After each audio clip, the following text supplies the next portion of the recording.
2. Hyperactivité. À l'âge adulte, l'agitation motrice anormale, hyperkinésie, à l'âge enfant, n'est souvent plus là.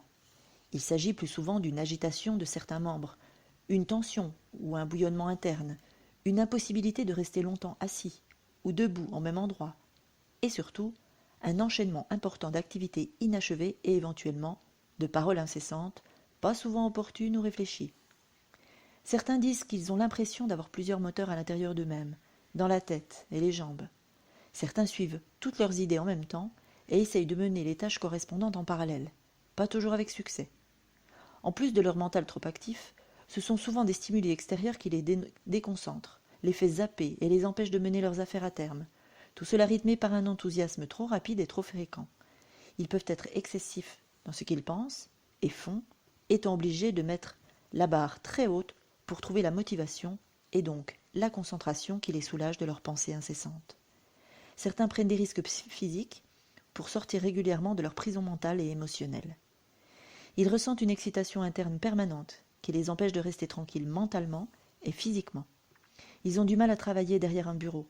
Certains se sentent comme un lion en cage à la maison. D'autres décrivent un bourdonnement incessant dans leur tête. Contrairement aux hypoactifs, ils commencent beaucoup de choses à la fois, mais souvent sans les achever. Ils sont très facilement distraits à la fois par les stimuli intérieurs, pensées et émotions, et extérieurs, événements visuels ou sonores. C'est toujours l'action suivante qui est la plus motivante que la poursuite de l'action en cours, pourtant préalablement désignée comme prioritaire. Les hyperactifs se sentent souvent obligés d'en faire toujours plus, ce qui les empêche d'apprécier une vie simple, ainsi que le moment présent.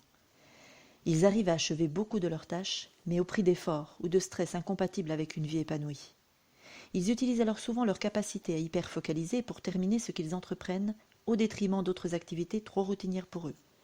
Ils veulent tellement faire de choses dans la journée que même s'ils sont assez efficaces, ils en seront toujours insatisfaits car ils aimeraient faire encore plus.